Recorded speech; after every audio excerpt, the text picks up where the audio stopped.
What's going on, everyone? Juicebags here, and welcome back to Some Dungeon Defenders 2. It is time once more for yet another Frostbane Fissure build. So this is regarding the Lavamancer's Fissure of Embermount, and we are going to make it so these are some Frost Lane Destroyers. Now, we all have our personal dislikes of what Frost mob we like the least. For me, that mob is the Frost Orc. Frost Orcs are just such a pain in the butt, always freezing up your stuff and making things go badly. So when I design any of my anti-frost builds, I am always looking for the Frost Orc, particularly, and ways to take it down. Now, as most of us know, there's basically two ways to set up fissures to take out Frost Orcs. That is by going heavy range or by overcapping the rate. Now, as you all know, my previous version 2.0 Frostbane Fissures was indeed stacking a defense range mod and a Deadly Strike shard.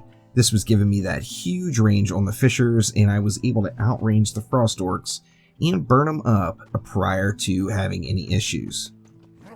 Now, there's one large benefit that overcapping the rate has over having a big fissure range, and that is no matter what, eventually you're going to run into a wall using range alone. This wall will come pretty high. You can get into hundreds of floors if you already have your Anti-Frost Fissure set up. Don't sweat changing them. You don't need to until you really start pushing. I didn't make this move up until floor 384. I've yet to do a single map with my new fissures, and I decided to go ahead and get rid of that defense range and go with defense rate. Now, the mechanic behind this is, of course, Frost Orcs. When they freeze your towers, they're not actually stunning your towers. They're putting an attack speed debuff on your tower. Now, this is stackable. The more Frost Orcs you have, the more speed debuffs you have on your towers, and it can bring it to just absurd levels where your defenses are only attacking once every many seconds, even if it is a defense that's supposed to attack multiple times per second. Now, by overcapping the rate, you're pushing that number up that these minuses come off of. To get to the defense rate cap on fissures for the defense itself, you always want to be at the speed cap. It's 0.38 seconds. To get to this point, you need 75% defense rate.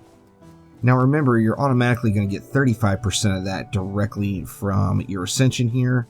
So just using your Ascension and a Deadly Strike shard, for example, or pardon me, a defense rate shard, for example, is going to get you over that 75%. This actually puts you at, 76%, so you're 1% over cap.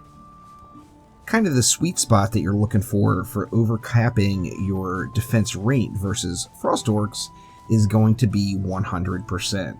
So you want an additional 25% defense speed on your fissures.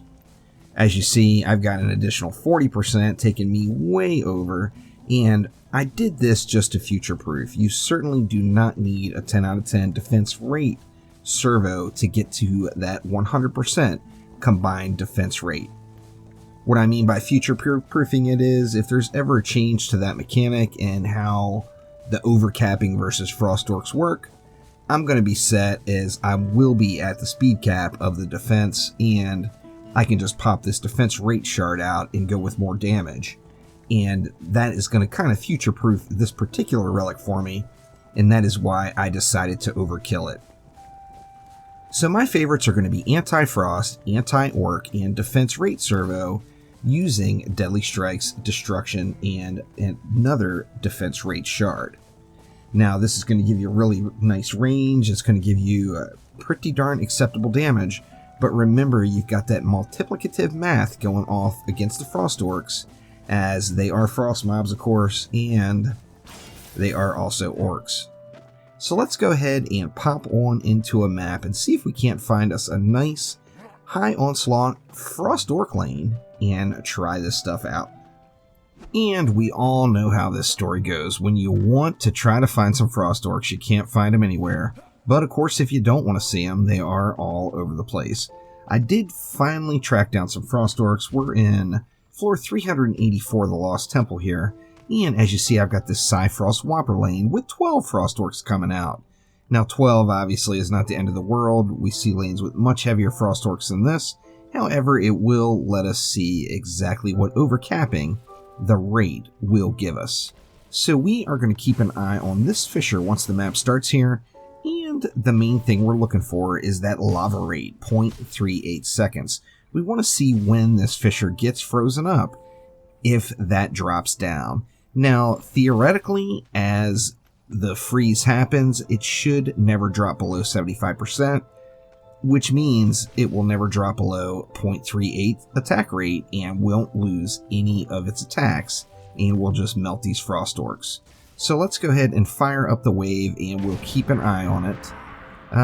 Let's see, we got the Cyborgs out first. Actually, we do have some Frost Orcs coming. I saw the freeze on there.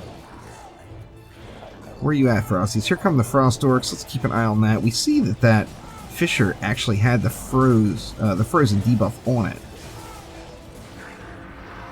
Here comes some more Frost Orcs. The freeze is on all the defenses, and as you see, just not dropping at all in that rate. So overcapping your fissures will help you push a little bit further in Onslaught.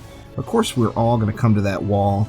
If you do have the Anti-Frost and range fissures or defenses in general set up, no need to change it until you're in hundreds of floors. This is my very first map running with the overcapped rate, and I made it all the way to 384 without having any issues. Now, one of the big differences here too is I never got enough materials to take my Fissure relic up to 5 out of 5 Chaos 8, so it remains 0 out of 5 and never quite got that big bang. However, now that I do have that rate overcapped, it's going to allow me to push these 0.5 fissures a little bit farther than I would be able to get with just the range themselves. So that will do it for now. Thank you all an absolute ton for watching. Make sure to click that like button, please subscribe, and I will be back soon with more Dungeon Defenders 2. Thanks again. I'll see you next time.